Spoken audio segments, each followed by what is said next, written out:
నల్గొండ జిల్లా కేంద్రంలోని జీవీగూడెం వద్ద 200 కోట్ల రూపాయల వ్యయంతో నిర్మించనున్న యంగ్ ఇండియా ఇంటిగ్రేటెడ్ రెసిడెన్షియల్ పాఠశాల నిర్మాణానికి ఈ నెల 4న భూమి పూజ నిర్వహించనున్నట్లు రాష్ట్ర రోడ్లు, భవనాలు, సినిమాటోగ్రఫీ శాఖల మంత్రి కోమటిరెడ్డి వెంకటరెడ్డి తెలిపారు.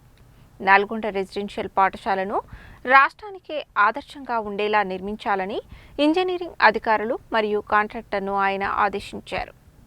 గురువారం యంగ్ ఇండియా ఇంటిగ్రేటెడ్ రెసిడెన్షియల్ పాఠశాల నమూనా నిర్మాణ పనులపై జిల్లా కలెక్టర్ కార్యాలయంలో జిల్లా కలెక్టర్ ఇలా త్రిపాఠితో కలిసి సమీక్షించారు. 5,58,000 అడుగుల విస్తీర్ణంలో నిర్మించనున్న ఈ పాఠశాలలో 9 వసతి గృహాలు, సిబ్బంది క్వార్టర్స్, 3,000 మందికి ఒకేసారి భోజనాన్ని వండేలా వంటగది, 1,280 మంది ఒకేసారి భోజనం చేసే విధంగా డైనింగ్ హాల్ వంటి వాటితో నిర్మాణాన్ని చేపట్టనున్నారు. అంతేగాక వాలీబాల్, షటిల్, ఫుట్బాల్ తదితర కోర్టుల నిర్మాణంతో పాటు ఓపెన్ ఎయిర్ థియేటర్, ల్యాబులు, లైబ్రరీ, స్టాఫ్ రూములు, క్వార్టర్స్ ను నిర్మించనున్నారు. ఈ విషయాలన్నింటినీ TGEW MIDC executive engineer Balaprasad PowerPoint presentation ద్వారా రాష్ట్ర మంత్రికి, జిల్లా కలెక్టర్కు వివరించారు. 22 ఎకరాల విస్తీర్ణంలో నిర్మిస్తున్న నల్గొండ యంగ్ ఇండియా రెసిడెన్షియల్ పాఠశాలలో అన్ని సౌకర్యాలు హంగులతో కూడుకొని ఉండాలని మంత్రి తెలిపారు.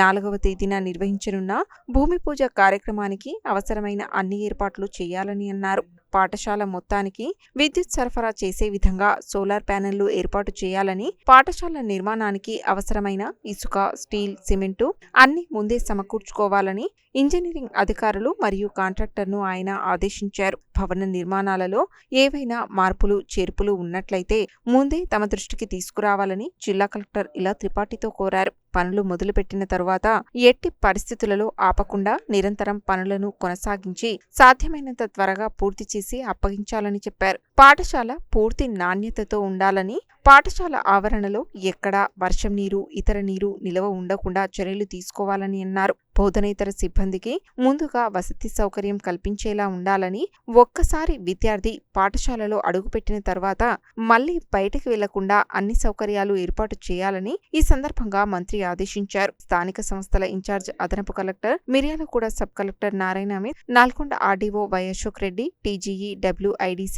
డిప్యూటీ ఇంజనీర్ శైలజ తదితరులు ఈ సమీక్షా సమావేశానికి హాజరయ్యారు.